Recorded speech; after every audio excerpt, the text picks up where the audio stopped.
Waalaikumsalam warahmatullahi wabarakatuh. Oke, selamat pagi Bapak Ibu. Selamat pagi. Apa kabarnya semua? Alhamdulillah biasa. Ada clue baru kalau ditanya apa kabar semuanya Bapak Ibu bisa menjawab sehat jasmani, sehat rohani, sehat ekonomi. Oke, Bapak Ibu. Boleh kita ulangin? Apa kabar semuanya Bapak Ibu? Sehat jasmani, sehat rohani, sehat ekonomi. Oke, sebelumnya terima kasih sudah meluangkan waktunya. Di sini saya hanya ingin sedikit berbagi informasi.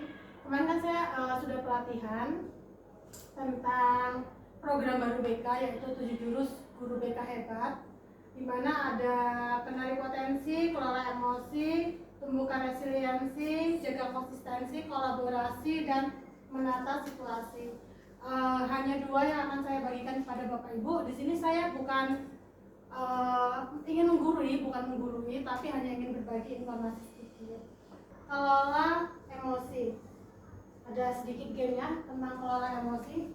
Akan saya bagikan kertas untuk Bapak Ibu.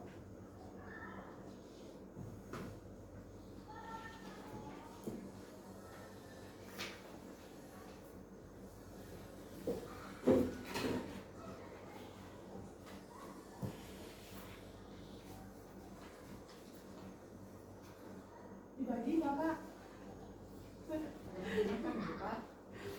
Di situ dia udah dapat. Oke. Ada game sedikit untuk anak-anak didik kita. Ini tentang kenali potensi, kenali emosi atau cara mengelola emosi. Nah, ini gamenya nanti Bapak Ibu ceritanya ini bisa diganti. Ini cerita dari saya. Bermain kertas emosi. Setiap peserta didik menerima 1 lembar kertas sebagai simbol emosi. Kemudian nanti saya bacakan cerita. Kalau setelah membaca cerita tersebut Bapak Ibu merasakan emosi kesal, marah, ini bisa diremes kertasnya. Kalau biasa aja ya, biarin nggak usah dipegang. Nah, ini ceritanya.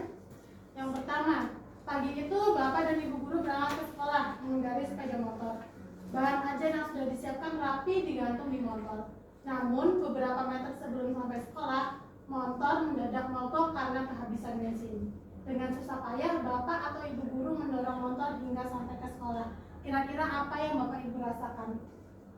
Keselkah, jengkelkah, atau ya biasa saja? Pasrah saja. Oke. Cerita selanjutnya adalah sampailah Bapak Ibu guru di kelas. Hampir semua murid datang tepat waktu. Namun belum sempat suasana stabil, Andi masuk terlambat. Ia hanya menunduk sambil berkata, "Maaf Bu, Pak, saya terlambat." Kira-kira Bapak Ibu akan keselkah, marahkah? Nah, itu silahkan diaplikasikan di kertasnya. Kalau emosi diremas. Kalau biasa aja ya udah biarin. Baik, untuk cerita selanjutnya, pelajaran pun dimulai. Namun saat akan menggunakan bahan ajar yang sudah disiapkan, Bapak Ibu guru tersadar bahwa bahan tersebut tidak ada. Dicari ke sana kemari, tapi tetap tidak ditemukan. Dengan terpaksa, Bapak atau Ibu guru melanjutkan mengajar seadanya. Bayangan aktivitas mengajar yang seru seketika buyar. Nah, kira-kira apa yang Bapak Ibu rasakan?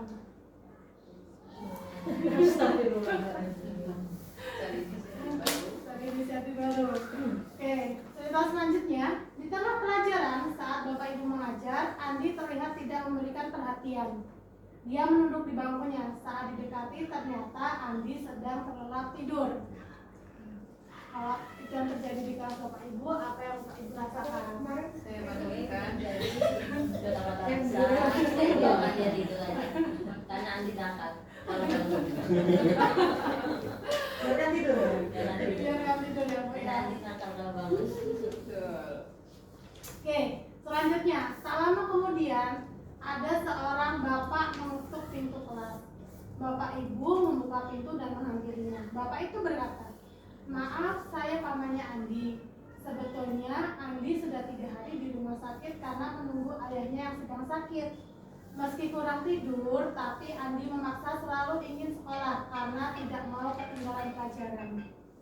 Sekarang saya izin menjemput Andi karena ayahnya masuk ICU. Apa yang Bapak Ibu rasakan? Tiba. Jangan just dulu. Udah diremet tapi dari terus maju lagi. Nah. Tadi kan diremet loh. Jangan just dulu. Jangan just dulu, Nah, ya, itu ya. anak lelah kayak kita. Bijak sekali. Terakhir, Paman Andi juga mengeluarkan sebuah bungkusan dari tasnya. Oh iya, Pak, Bu. Tadi di jalan saya menemukan bungkusan ini. Saya tadi cek isinya buku dan ada nama sekolah ini. Jadi saya bawa, siapa tahu Ibu Guru bisa mengembalikan kepada pemiliknya. Bu Guru melihatnya dan ternyata itu adalah bahan ajar yang tadi ia cari-cari. Andi dan pamannya pun berpamitan. Bagaimana perasaannya Bapak Ibu? Lega. Lega. Jadi ada yang kertasnya berantakan? Kalau enggak, mesti diremet dong tadi. Iya. Kalau marah dia diremet, kalau biasa Iya. aja Awal. ada yang tidak suka marah. oh tidak suka. Oh, memang marah itu tidak baik. Oke, jika ini bersih berarti Bapak Ibu tuh sudah bisa mengelola emosinya dengan baik. Sudah tidak marah-marah berarti ya terhadap anaknya. Boleh. Iya. Jadi ini adalah salah satu cerita atau game yang Bapak dan Ibu bisa terapkan di kelas ketika belajar.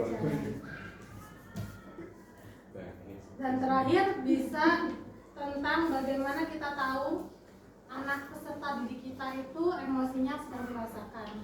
Tentang yang namanya emometer. Jadi tidak ada gambarnya, saya belum bikin. Ada tentang emometer. Belum panas. Iya, penurun panas. Emometer ini tentang emosi. Jadi di sini Bapak Ibu bisa menuliskan emosinya, misalnya marah, sedih, kecewa.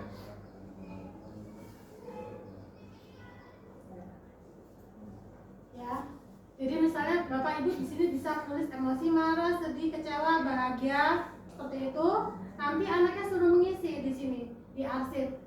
Emosinya marahnya sedang penuh kah, sedikit kah, seperti itu. Jadi kita bisa tahu ininya nih ya, emosi berapa kita. ininya? Grafiknya. Ini, Persentasenya.